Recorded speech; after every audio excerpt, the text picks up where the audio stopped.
সেবক রংপুর রেলপথের 85% কাজ শেষ। রেলকর্তারা জানিয়েছেন, সব ঠিক থাকলে 2027 সালের ডিসেম্বরের মধ্যে ওই পথে ট্রেন চলাচল শুরু হয়ে যাবে। আরও দুটি রেল প্রকল্পের জন্য সমীক্ষা চলছে। একটি গ্যাংটক শহরের সঙ্গে রেল যোগাযোগ সম্প্রসারণ এবং অন্যটি মেল্লি ও ডেন্টামকে রেলপথে যুক্ত করা।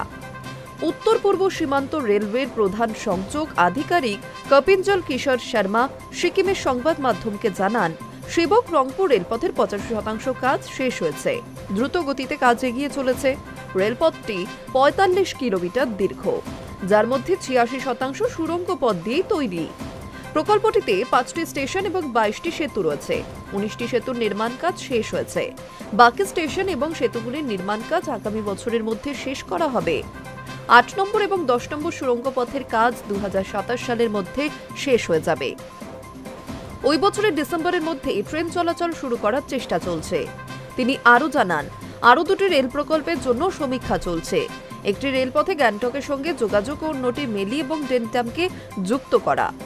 ভারত ভুটান রেলপথে যোগাযোগ সম্পর্কে উত্তর পূর্ব সীমান্ত রেলওয়ের প্রধান জনসংযোগ আধিকারিক জানান, দুটি প্রস্তাবিত রেলপথের জন্য জমি অধিগ্রহণের কাজ চলছে। 1 বছরের মধ্যে ওই কাজ শেষ হবে। এরপর টেন্ডার আহ্বান করা হবে এবং ভারতীয় রেলওয়ে 2029 সালের মধ্যে ভুটানে ককরাঝাড় গেলেফু প্রকল্পের কাজ শেষ করার পরিকল্পনা নিয়েছে।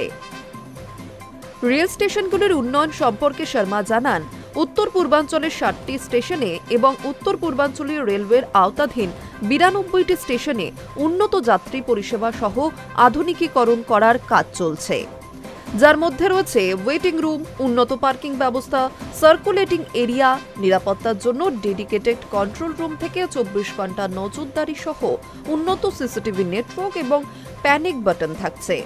ওই বাটন চাপলে স্বয়ংক্রিয়ভাবে ক্যামেরা ফিডকে ফোকাসে আনবে, সেই ব্যবস্থাও করা হচ্ছে। রেলওয়ে সুরক্ষা বাহিনীর কর্মীদের আরও শক্তিশালী করতে বডি ক্যামেরার মতো আধুনিক সরঞ্জামও দেওয়া হয়েছে। Hi news network.